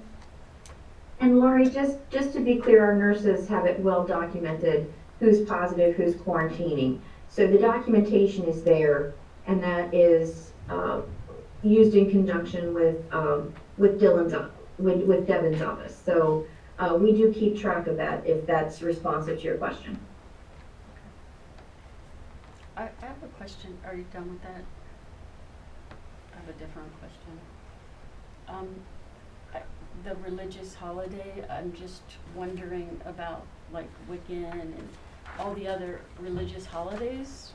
It just says any religious holiday, so I don't know if that matters, but are there state approved religious holidays? Are there? Or Per the school calendar, there are identified holidays. They're not identified in the state policy. Okay. And we have the attendance committee had recommended, like, just, recognizing all religious holidays. And so not to have them listed. But the state policy does not list state approved. Just some things could get controversial. That's like, I don't know, KKK or, whatever people come up with and call it their religion. I'm just curious if the state has any way of defining it. I mean, I understand that you want to give everybody religious freedom, and I guess if they want to take a day off, they could just call in sick anyway, so. I think they probably have some type of parameters for that. Maybe if it said that, I'm not sure how religious the KKK is. I'm sure well, I that- don't think they are either, but I'm sure that they have some parameters for defining that. who's that? You mean the state? Yeah, I'm sure that they have some parameters for defining religious holidays. Well, if we run into a problem, I'm sure we can come back and revisit the policy. I don't foresee running into a problem, so we can just leave it for now. And as you said, if somebody takes off Wiccan or whatever day you think might be an issue, then we'll address it at that point in time.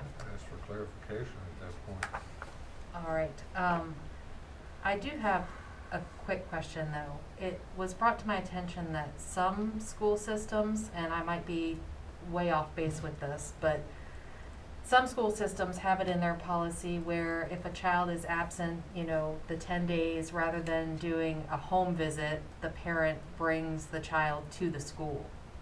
Now, I don't know if that's a good idea, bad idea, but it definitely puts the burden on the parent as opposed to the school system going out there. I mean, there are situations that I'm not comfortable putting our staff going and knocking on doors. So number one, if anybody thinks it's an unsafe situation, definitely get help from the police department or the sheriff's department. Don't just go out there and start knocking on doors if you think it's an unsafe environment.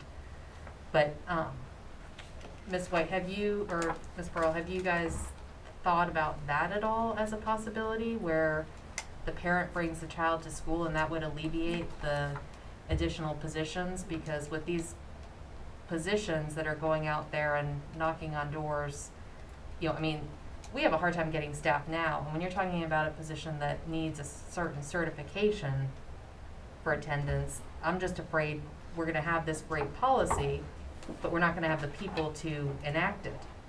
And if you don't have the people to take care of the policy, then the policy is worse than it was to begin with. It would be unless you chose to delay it upon being able to secure the 2 workers. I think your idea is viable.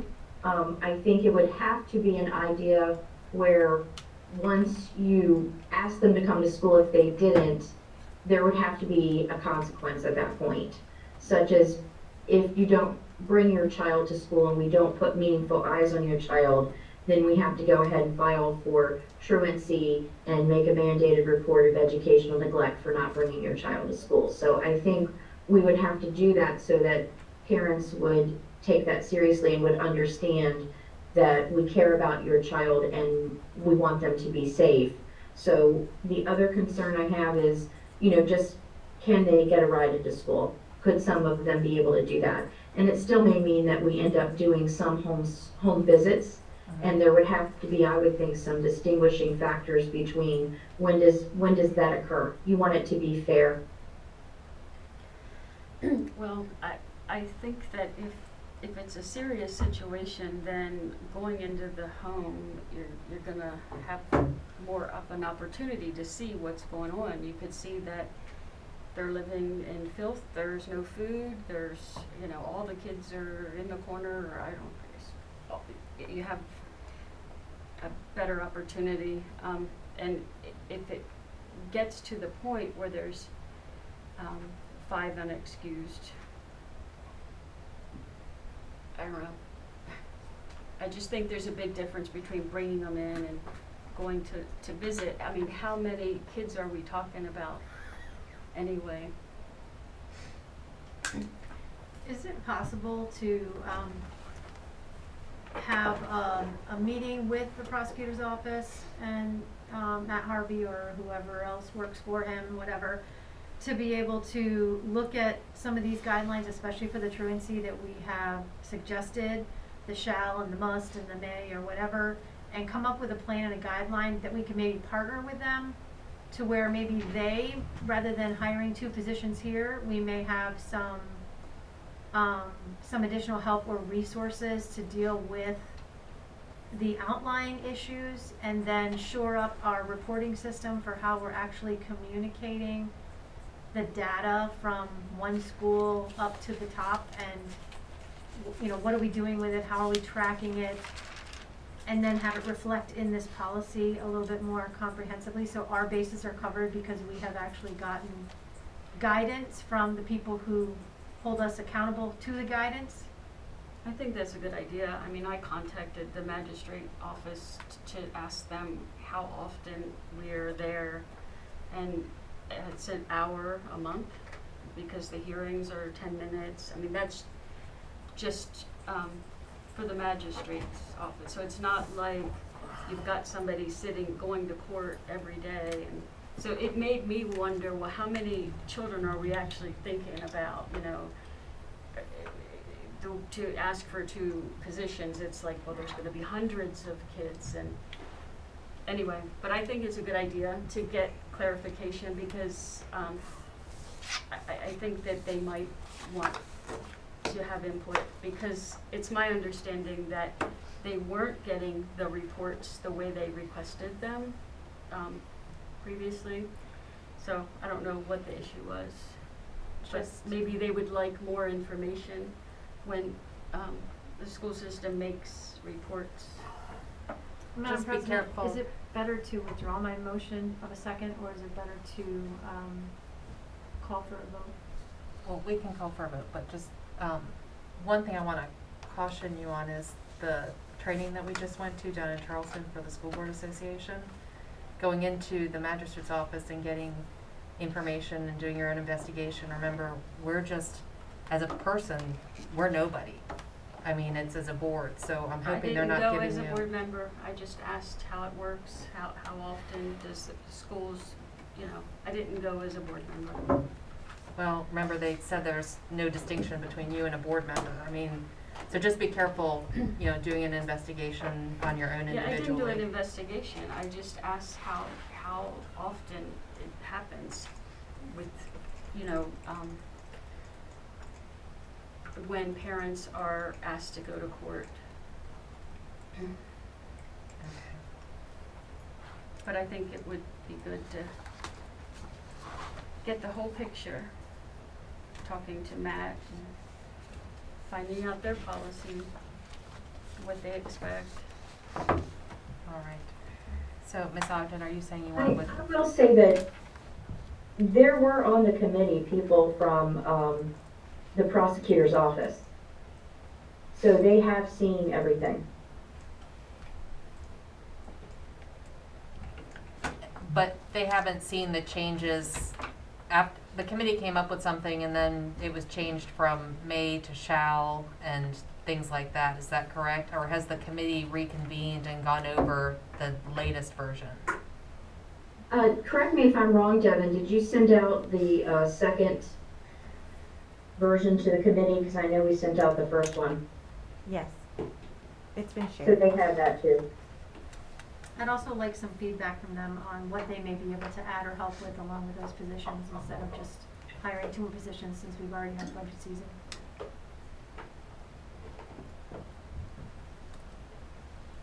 So are you asking that we table, of course, after, because you have a motion on the table, Right. but barring that, are you saying that your suggestion that you'll take to the board and once the board votes, that your suggestion is going to be that we table this, go back to the county prosecutor's office, ask them to either come to the board or put something in writing about what resources they're willing to commit to the policy that they agreed to? I'm trying Yes, to or if they have any suggestions on how they would like to make sure that we follow that policy, or if they have any other input on that policy. For having eyes on kids, what are we supposed to do within the county, and making sure that's safe. Because I'm just not sure that us having 2 more positions of social workers when we have an entire SOMO staff and a social worker from what I thought we had was in every building. No, but we have many unfilled social work positions, That's what and I thought. certainly that's been part of the discussion is Okay. to the extent that we, and I shouldn't say we, you as a board, create a policy that says to, Mark's point, thou shalt, thou shalt, thou shalt. We do not have, enough people to cover every one of those thou shalt. Right. And we can certainly, as you stated, they had enough foresight, they put folks from the county prosecutor's office on this, they saw the original, they've seen the follow-up. We can certainly go back and ask them if they have any other suggestions that they didn't share, or if they have any resources, for us that would change the suggestions that we have in the policy now. That's at the will of the board. Or if there's any state grants for positions like this. We can-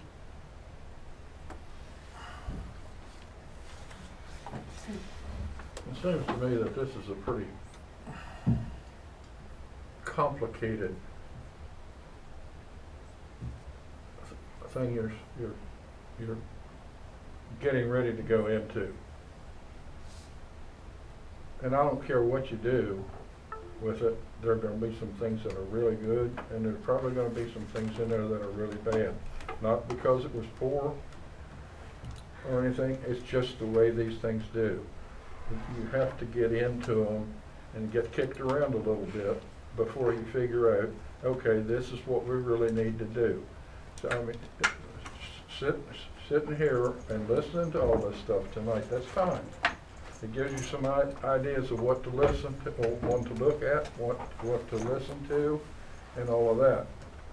But you're gonna have to run it for a year and find out how it really works. And you might as well quit trying to get this thing down to the last center, because you're not gonna do it. You got a good start, so go with it and see where it goes. That's the only thing you can do, and I don't care whether it's this or building an automobile or I don't care what it is. That's the way it works.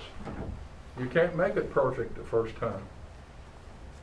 Yes, thank you. The only other piece I'd add is, I think if we're gonna have an attendance policy, it needs to be comprehensive and also include what are our expectations specifically for JVA within the policy, instead of 2 separate policies.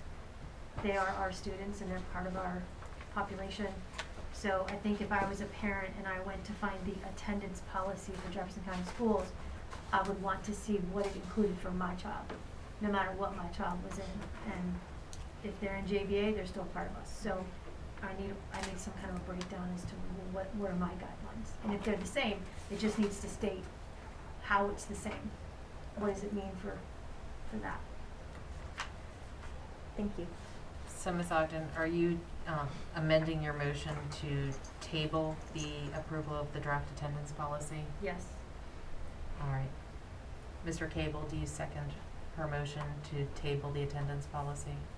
I'm sorry, I can't hear you. Do you second my motion to table the attendance policy until we add these things and they take the recommendations that we've given?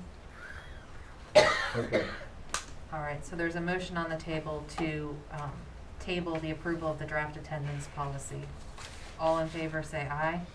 Aye. Aye. Opposed? All right. And then, is there a motion to table the approval of 2 attendance workers to support the attendance policy? Yes. Thank you, Mr. Osborne. And Mr. Ray, did you second? Yeah. All right. All in favor of tabling the approval of 2 attendance workers, say aye. Opposed? Thank you. And Ms. Pearl, congratulations again on your new position. I believe the honeymoon period may be over. Thank you. But you handled it well. All right. And then number 14, no new business. And down to superintendent's comments. Dr. Gibson? I have no comments, ma'am, thank you. All right. And do we have anything that needs an executive session? No, ma'am, we do not. All right. And 9:08, meeting adjourned. Thank you.